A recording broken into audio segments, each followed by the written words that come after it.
イェール大学の売値機構本趣向図書館の奥深くにたった1冊しかない240ページの本があります。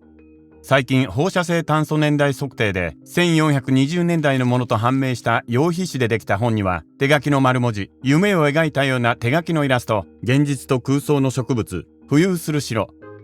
入浴する女性たち、占星術チャート、星座の指輪、顔のある太陽と月が文章とともに描かれています。この 24×16 センチの本はボイニッチ趣向と呼ばれ、歴史上最大の未解決ミステリーの一つです。その理由は誰も内容を解読できないからです。本の名前はウィルフリッド・ボイニッチ氏に由来し、ポーランド人で書籍賞の彼が1912年イタリアのイエズス会の大学で見つけた本です。彼は当惑しました。誰が書いたのか、どこで作られたのか、この奇妙な言葉と鮮やかな絵は何を意味するのか、どんな秘密があるのか。彼は大学で資金難だった司祭からこの本を買い受け、アメリカに持ち込みました。アメリカの専門家たちは1世紀以上も思案し続けました。暗号学者は、この文書は実存する言語のすべての特徴を有するが、誰も見たことがない言語だと言います。なぜ実存の言語に見えるかというと、実際の言語では同じ文字の並びが一定の頻度で出てきますが、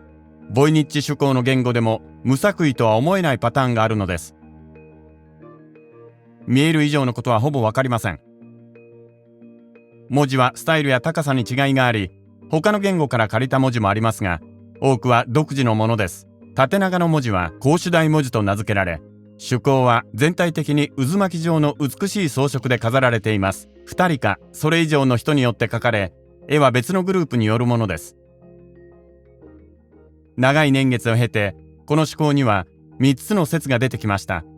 1番目は暗号であるという説で、秘密を隠すために考えられた秘密の暗号です。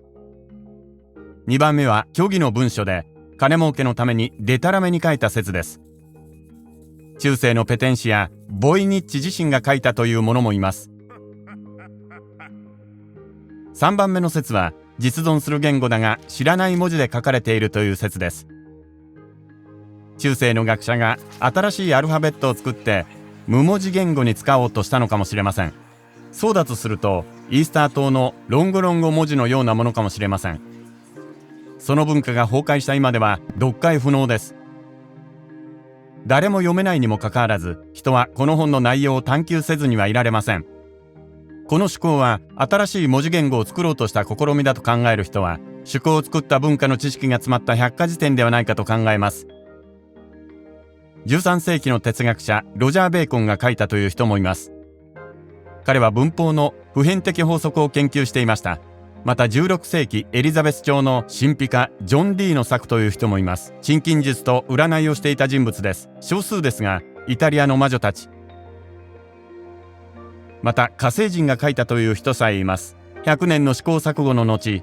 科学者たちはこの謎にかすかな手がかりを得ました。最初の発見は放射性炭素年代測定です。また現代歴史家はこの本の来歴を追跡し、ローマやプラハを通り1612年にまで遡っています。当時この趣向は神聖ローマ皇帝ルドルフ2世から彼の医師ヤコブス・シナピスに渡ったとされます。これらの歴史的発見に加えて、言語研究者は趣向にある単語のいくつかを暫定的に特定したと述べています。7つの星の横にある文字はタウランで、牡牛座タウラス、すなわち7つの星からなるプレアデス星団ではというのです。この言葉はセンタウランで、絵の植物セントーレアでしょうか。でも進展はゆっくりです。暗号の解明で何を発見できるでしょうか。15世紀の絵描きの夢日記、全くのたわごと、忘れられた文明の英知、何だと思いますか。